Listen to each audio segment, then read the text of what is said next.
The topic of our discourse this evening is the acquisition of wisdom.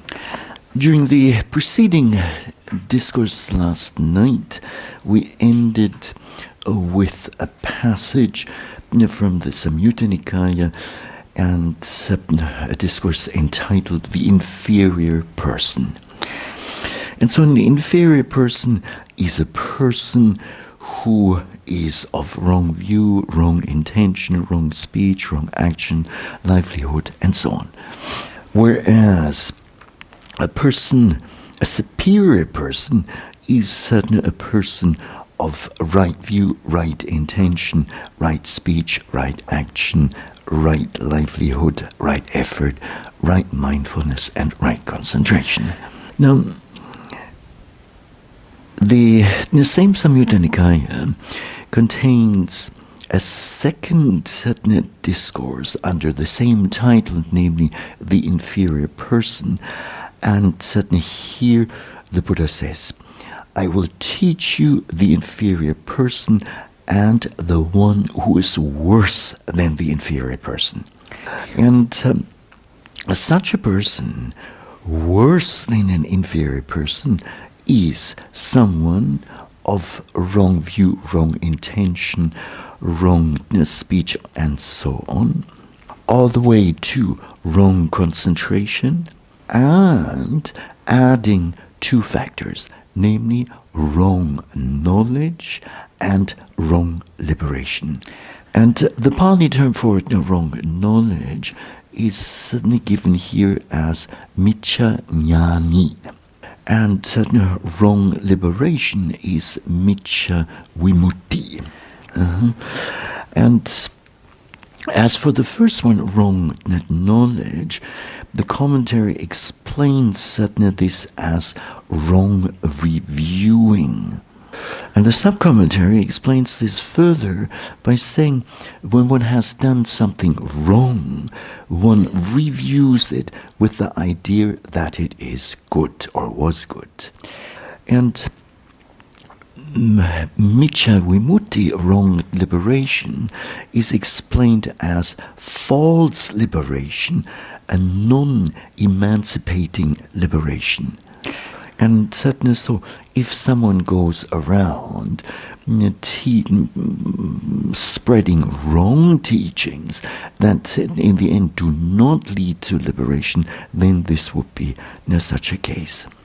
And just like there is a superior person, the Buddha also in this context speaks of a person who is better than a superior person. And such a one is a person of right view, right intention, right speech, and so on, all the way to right concentration and adding right knowledge and right liberation. And such a person is known as one who is better than a superior person. The Anguttara Nikaya contains a couple of statements that highlight the importance of wisdom in relation to worldly things. And so it states, insignificant, O retreatants, is the loss of relatives. The worst thing to lose is what? Wisdom. There you go. And then, insignificant is the increase in relatives. The best thing to increase is, of course, wisdom. Therefore, O retreatants, you should train yourselves. Thus we will increase in wisdom. It is in such a way that you should train yourselves. Now, still some more. Insignificant, O retreatants, is the loss of wealth. The worst thing to lose is wisdom. Insignificant is the increase of wealth. the best thing in which to increase is wisdom. Therefore, you should train yourselves, thus we will increase in wisdom. It is in such a way that you should train yourselves. Now, insignificant is the loss of fame. The worst thing to lose is wisdom. Insignificant is the increase in fame. The best thing in which to increase is wisdom. Therefore, O retreatants, you should train yourselves, thus we will increase in wisdom. It is in such a way that you should train yourselves. There is a certain correlation or link between wisdom, panya, and ethical conduct, sila, as well as a correlation or a link between wisdom and concentration, and also a link between wisdom and meditation practice. In terms of this link between intuitive wisdom and ethical conduct, the text contains a nice illustration, a nice image. Namely, the two are like when one has worked, let's say, in the garden, in the fields, and ends up with dirty feet. One then goes to a hand pump and then cleans the feet. And it is with one foot that one cleans the other foot, with that other foot that one cleans the first foot, or with one hand one washes the other hand, and vice versa. And the Digha Nikaya, the long discourses of the Buddha, contain a nice passage in this regard.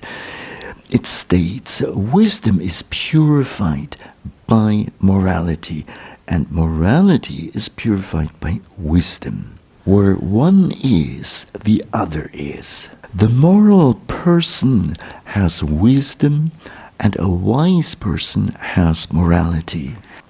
And the combination of morality and wisdom is called the highest thing in the world. And just as one hand washes the other, or one foot the other, so wisdom is purified by morality, and this combination is called the highest thing in the world.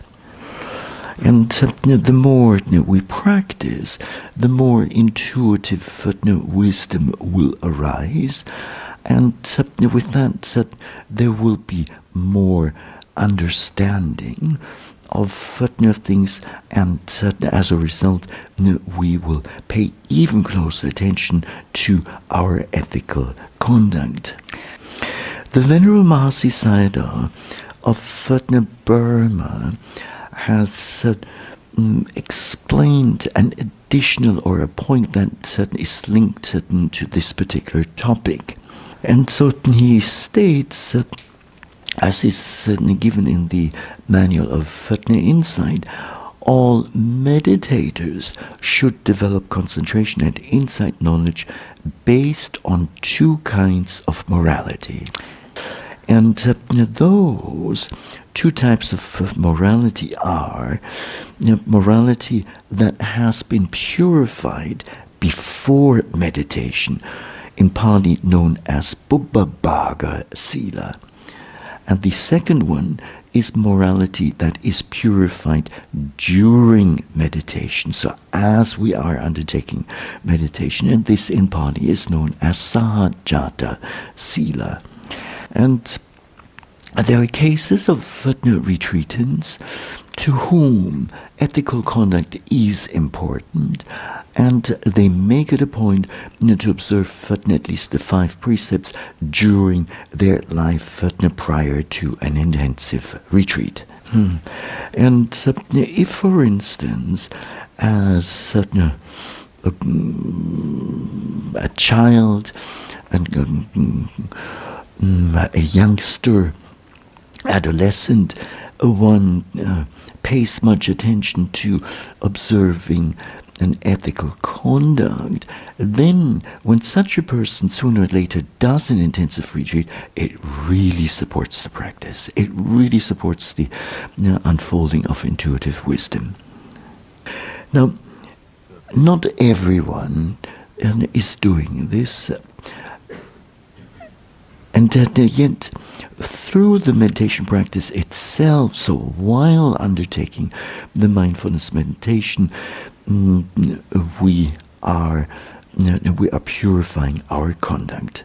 And so even if one has performed unwholesome deeds in the past, then and they have left a mark on the mind, yet during intensive practice, if one keeps the precepts, this will gradually, the practice will gradually contribute to more and more morality. And such a person is or has the potential to realize the Dhamma. Now, the Venerable Asisarata goes on to say that morality that has already been observed for some time before taking up a meditation practice serves as a remote condition or prior condition for the arising of insight concentration and insight wisdom. And not only that, but it will also contribute to the realization of path concentration and path knowledge or wisdom. And as we go along, as we practice our virtuous conduct, it will improve more and more. And that then will contribute to later attainments. Dhammapada verse number 372 states, there can be no concentration in one who lacks wisdom, and there can be no wisdom in one who lacks concentration. He or she who has concentration as well as wisdom is indeed close to Nibbana. And so with this, certainly you can see this close link between concentration and certain intuitive wisdom. For intuitive wisdom to arise out of logical thinking or out of imaginations or reading books or listening to talks, etc., this is impossible. But instead, as the Dhammapada verse 282 is stating, indeed wisdom is born of meditation. Without meditation, wisdom is lost. And knowing this twofold path of gain and loss of wisdom, one should conduct oneself so that wisdom may increase. Now, on occasion there are yogis who do an intensive retreat, they get up to a certain point, and then basically they give up on the practice. They just don't do daily practice anymore. And with that, it's not surprising that their intuitive wisdom will gradually subside. A seed of wisdom will be there, but that unfolds only through practice. Now, what we shall look at is what in English is known as the acquisition of wisdom. In Pali it's given as panya patilabha karana. Karana means to do. And so the things that need to be done for wisdom to arise. And there are actually quite a number of factors that contribute to the arising of wisdom. And knowing those factors will help a meditator to then support the arising of wisdom. Now, the Samyutta Nikaya contains a very short discourse that states these four things when developed and cultivated, lead to the realization of the fruit of stream entry. What for? And the first factor is association with supreme persons, or superior persons, not supreme. The second one is hearing the true Dhamma. And the third one is careful attention. And the fourth factor is practice in accordance with the Dhamma. Hearing the true Dhamma will take place only if there's a person who has realized the Dhamma and is in a position to share the Dhamma. And so hence association with such a superior person is necessary. When one associates with such a person, one is bound to get to hear the true Dhamma. Now, hearing the true Dhamma is one thing, but it could well be that one is not really paying close attention. And then it's just hearing and not really grasping what is being said.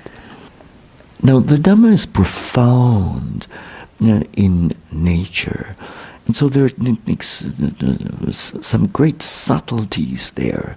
Now, if we don't pay close attention, then we will miss those subtleties.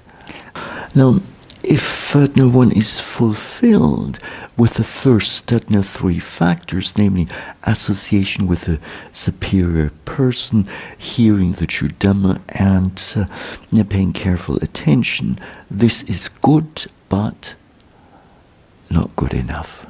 And so if one just leaves it at hearing the Dhamma and paying careful attention, well, then there is no making use of the Dhamma.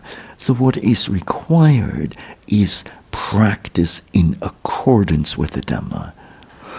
And there are plenty of people who follow the Buddha's teachings, who are happy to practice generosity, who are happy to observe precept, sila, and they leave it at that. And they don't take the most important step of bhavana, of development of the mind.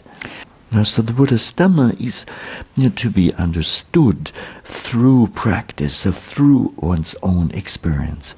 When it comes to the acquisition of wisdom, we can also turn to the so-called Alavaka Sutta of the Samyutta Nikaya. And the Alavaka, a rather unfriendly being, encountered the Buddha at one point and tried to challenge the Buddha.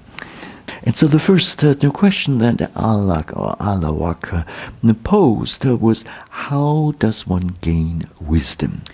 And to this the Buddha replied, placing faith in the Dhamma of the Arahants, for the attainment of Nibbana, from desire to learn, one gains wisdom if one is diligent and astute.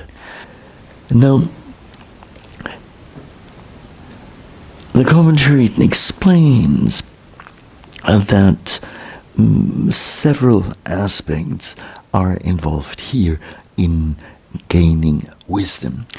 And the first one comes in the form of faith in the Dhamma by which the Arahants attain Nibbana. So by placing faith in the Dhamma, one gains mundane and supramundane wisdom for the attainment of Nibbana. Now, however, with faith alone, it cannot be realized. And so out of faith, some initial faith, one will approach a teacher. And so approaching a teacher then automatically implies that, or hopefully implies that one will lend an ear to what is being said, and certainly one hears the Dhamma. And having heard a little bit of Dhamma, desire to learn more will likely arise. And so with this sadhana then, out of this desire to learn, one gains sadhana wisdom. But that sadhana desire to learn and gaining wisdom, of course, is based on the initial faith and lending an ear, etc. Now, on top of that, as the Buddha explained, one needs to be diligent, in Pali given as appamato, and astute, vichikana in Pali, and astute here meaning being able to distinguish what is well spoken and what is not. A short verse from the Samyutta Nikaya that has been mentioned already highlights that one needs to be perfect in virtue or else well established in virtue. This will contribute, as we have seen, to the arising of concentration, and this in turn then will lead to the arising of intuitive wisdom. So in Pali, those sadhana three aspects are given as sila, samadhi, and panya. We find sadhana advice on acquiring wisdom in a passage that occurs in various places in the text, and sadhana that has been referred to as the gradual path of training. And so the very first step that is that the Buddha speaks of is that of faith. Some initial faith in the Buddha. And that initial faith may arise by reading some Dhamma book, or it might arise by hearing the experience of a meditator, or by seeing, let's say, some beautifully carved Buddha statue or a beautiful stupa, etc. Or coming across an inspiring teacher, etc. And so this initial faith, which is still rather weak in nature, will lead to the arising of right thought. And right thought here is thought of renunciation.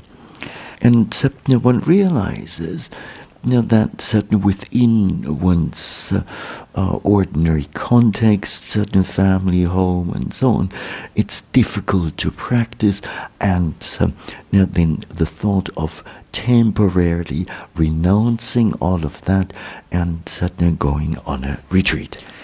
And so based on this initial faith, based on the right renunciation, such a person, such a disciple, is then also ready to take upon oneself the precepts. As a next step, the Buddha describes the willingness to restrain one's senses. In the Pali scripture language given as Indriya Samvara Sila. So rather than letting the eyes roam around and paying attention to every sound that comes along, we try to restrain the eyes, the ears, the nose, the tongue, the body, and the mind. And then, hearing the instructions, we then start applying mindfulness and certain clear comprehension. And in so practicing, sooner or later, as most of you will have experienced by now, the hindrances will arise. And the hindrances consisting of the hindrance of fatness, sense desire, of ill will, of sloth and torpor, of restlessness and remorse, and skeptical doubt. And those will be overcome temporarily. And having temporarily overcome the hindrances, concentration will get stronger and stronger, and this will then eventually lead to the arising of intuitive insight that unfolds in a very systematic manner. Now, another text that we can turn to in terms of the acquisition of wisdom is the so-called Chanki Sutta. And in that certain discourse, there is certain mention of the initial faith that is required, or initial faith that arises, and out of that there will be a desire not to learn, but a desire to practice. And so when there is this desire to practice, quite naturally one will exert oneself, one will make effort. And when an object, a predominant object arises, then one will aim one's mind towards the center of the object, and with the help of effort, viriya, the mind will be propelled towards the object. And when the mind is, the observing mind is actually touching or reaching the object, then it will be in close contact with that object of observation. And so when these certain factors are present, namely aiming and certain effort and being in close contact with an object, then gradually mindfulness will arise and it becomes more and more sustained. And when this happens, moment after moment after moment, the mind will increasingly fall squarely onto the object of observation. And in other words, the mind becomes concentrated. And when, based on all these certain factors, concentration arises, concentration is present, then the chances of intuitive wisdom to arise are good. Now, today, during the interviews, there were a few, not too many, yogis who were quite skilled at describing the nature of various physical formations. However, in terms of observing and coming to know mental formations, there was less of that. In this context, the Visuddhimagga has certainly some good advice. What to do if the immaterial, so the non-physical objects are not that clear yet. So the Visuddhimagga states, but if one has discerned materiality in one of different ways, and while one is trying to discern the immaterial, it does not become evident to a retreatant owing to its subtlety, then one should not give up, but should again and again comprehend. And that one needs to again and again give attention to discern and define materiality only. And when the retreatant keeps observing physical objects over and over and over again, what happens to his or her ability to clearly observe? Does it improve or does it degrade? So what would you say? It will increase, of course. So for in proportion as materiality becomes definite, disentangled, and quite clear to the retreatant, so the immaterial states that have that materiality as their object become plain of themselves too. And the Visuddhimagga contains another nice illustration, namely, just as when a man or a woman with eyes looks for the reflection of his or her face in a dirty mirror and sees no reflection, he or she does not throw the mirror away. And on the contrary, one polishes the mirror, one cleans it again and again, and then the reflection becomes plain of itself. And so when the mental formations at first aren't all that evident, never mind, keep observing the physical formations. Now, one very last point for today, the development of intuitive wisdom starts with baby steps. And in the sense of observing, let's say, the rising and falling movement of the abdomen, and first of all, learning to make this distinction between the rising and falling. These are two different objects, not the same. And the rising movement of the abdomen may contain rather specific sensations, and different from the sensations that occurred during the falling movement. And so at first, a great number of sensations will be there, but a retreatant is not in the position yet to clearly discern one from the other. So it's just all sensations.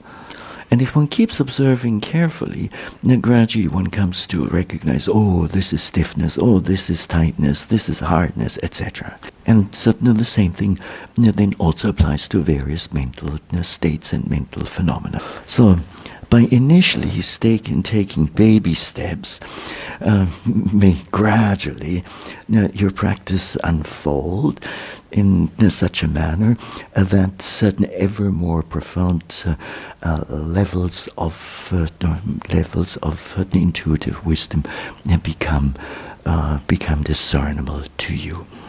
And may those certain levels of intuitive wisdom ultimately culminate in realizing the stream of the first attainment of a stream entry. And so may you work towards that. Sadhu, sadhu, sadhu.